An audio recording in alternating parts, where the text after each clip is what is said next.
So I was wrong, and I feel like it's right that I make a video about it and I talk about it just to be transparent with you guys where I think the One Piece TCG is headed. So to give you guys some context, I made a video a couple days ago talking about basically I was voicing my opinion saying that the prices we're at right now I feel like are really overinflated and I feel like we're going to see a correction somewhat soon. Now this video was not positively received at all. People really did not like this perspective. Now I'm going to always be honest on the internet. I'm not going to say what people want me to say for the reason that at least now you can know I'm being transparent with it. If I say that I was wrong, you actually know I'm not bullshitting and I'm actually serious about it. But if I say something, even if I know people won't like it, at least you can know I'm honest about it and then we can let the market do its thing. So everything I said in that video, I completely take back for the way that Bandai have been dealing with these resale prices.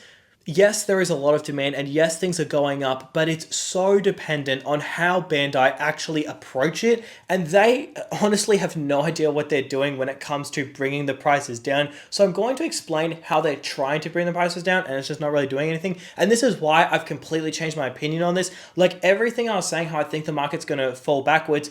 The reason why is I had a very economical point of view, really doing calculations, looking at how much things have gone up, looking at past things, looking at other items that I've held in the past, where it blew up really quickly and then it comes plummeting down. I don't think the same is going to happen to One Piece and I'll explain my logic why. So basically this video is basically just me dedicated to updating my opinion on what I was saying, looking at how Bandai are approaching this. So basically Bandai made a press release recently talking about how they will no longer be selling sealed booster boxes at their official Bandai stores. Now, you may have noticed that they're not really giving distributors booster boxes. It depends where you are local, but first of all, in Australia, we've gotten practically no booster boxes, and I'm pretty sure whenever it comes to the States, other than the latest release, OP14, which is a bit different, it's a new release, but for other boxes, they haven't actually been selling booster boxes to card shops. They've actually just been selling it themselves in their Bandai stores. So in Australia, we only got one print wave of OP13, which means no stores have gotten it. But then whenever it comes to the States, we're seeing a ton of boxes pop up from official Bandai stores. So they're clearly printing more of it and they're clearly reprinting it.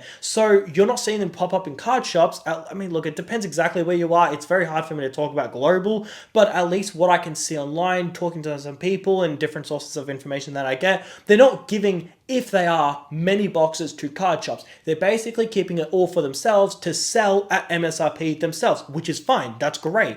So basically, this prevents distributors from upcharging it. If distributors get sold by Bandai, let's just say they get sold OP13, let's just say they get it for, I don't know, $80, $90, whatever they get it for, they will then get that and charge card shops like $300 or $400 because that's what distributors are also doing for Pokemon as well. And that did not work. All it did was keep these prices sky high. And the reason is if a card shop sells it for $160 or $170, the issue is that they're just going to lose money. So then they're forced to sell it for the secondary value. But the issue is that the floor gets raised. The best way to fix this, the number one way to fix this is sell it yourself. That's the best way to do things. Sell it yourself for MSRP. So bravo to Bandai for that.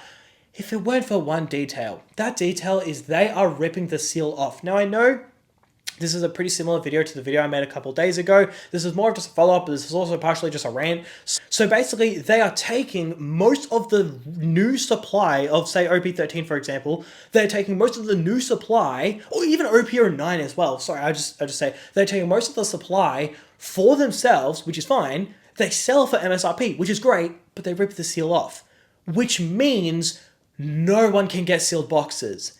And if almost no one can get sealed boxes, what do you think happens to the secondary market? It explodes in price. Now, their intent on this is to prevent people from reselling it. I think that's bullshit. And it's a really good business move. So this is what I think is happening. And this is all allegedly, okay? Please do not sue me, Bandai. So basically, this is what I think is happening. If the prices are sky high, everything they bring out sells out immediately. So this is their best interest. Don't sell it to distributors. They all sell themselves for MSRP, so they make the most money from that.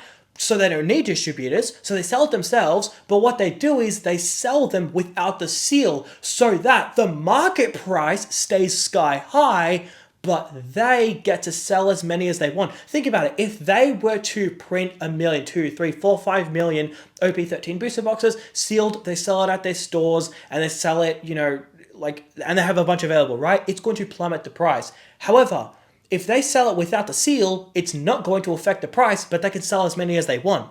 It's not going to affect the secondary retail. All that's going to happen is the premium from sealed boxes and non-sealed boxes is just going to expand. So it's going to do virtually nothing to the price. So it's a really smart business move. Sell it yourself so you make the largest margin. Don't affect the secondary market so your items stay hot, and then just keep pumping those babies out. And you can clearly see it's not working at all for bringing the prices down. Like, it's working business-wise, which is great. Like, I'm happy for them. But from the actual One Piece perspective, it's not doing anything for the prices. You can clearly see online tons and tons of listings but popping up, which means that they've clearly restocked it. But have you noticed how it's done nothing to the secondary market? Have you noticed that booster boxes for a 1-year-old set is $650? Well, I don't think that's going away anytime soon. And the reason why is if they're taking all the supply for themselves and ripping the seal with the sealed booster boxes. Most people are not getting it from Bandai stores. Most people are getting it from the secondary market. But if the secondary market is being fueled because there's virtually no sealed boxes, what do you think is going to happen?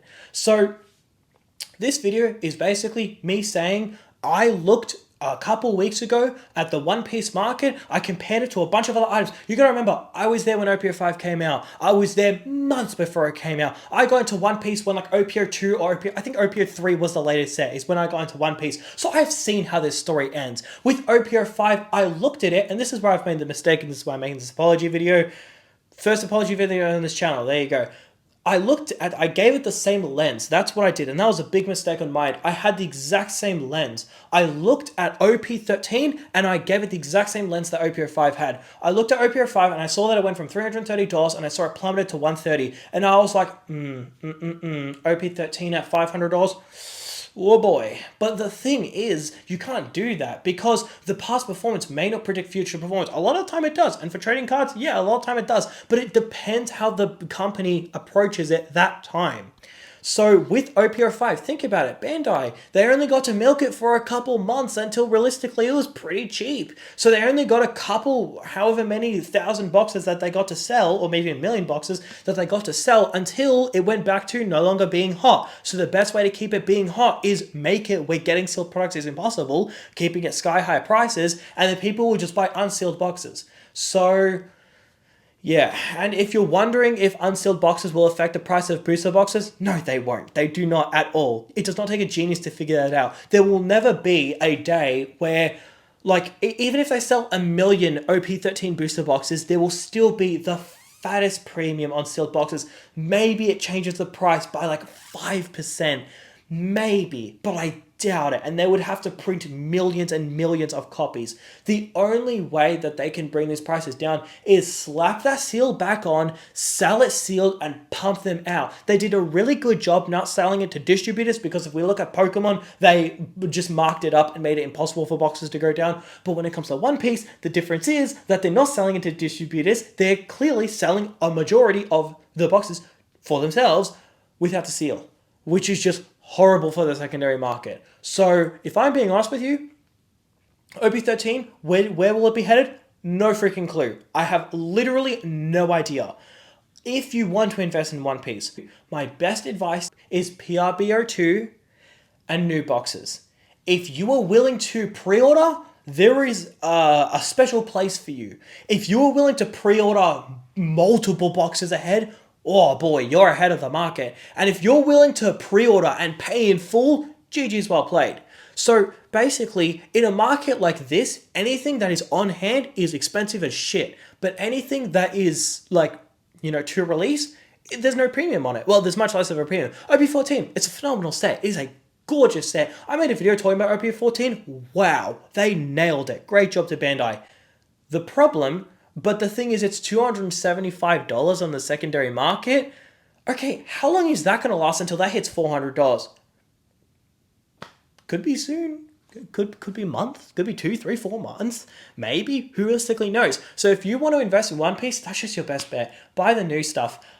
Yes, I know you're not going to make immediate returns. Well, okay, I guess Yes, I know that they're still going to be in print for a while, but that's clearly not stopping OP13, right? That's clearly not stopping OP09. So the investing strategy that you may apply to Magic, you may apply to Pokemon, just get that and throw it out the window because they are clearly not reprinting these a lot. Now, this might change in the future if they decide, like, hold up, this is actually doing nothing to the market price. Like, it does not take a genius to know that if we're ripping the seal out of every single box, obviously it's not going to do anything to the secondary market. Then, okay, maybe in the future we can revisit this conversation, we can talk about it. But for the time being, they are doing such a crappy job. All they need to do is just copy and paste what Pokemon are doing.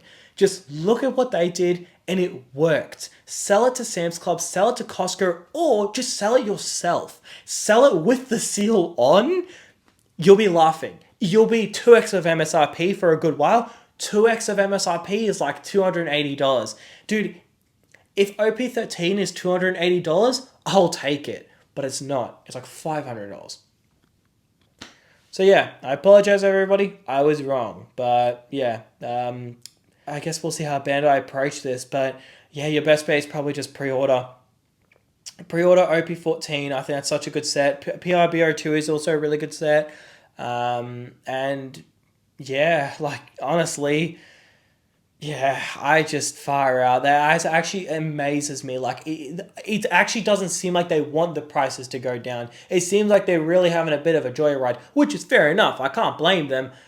But their strategy is really sneaky to prevent resale.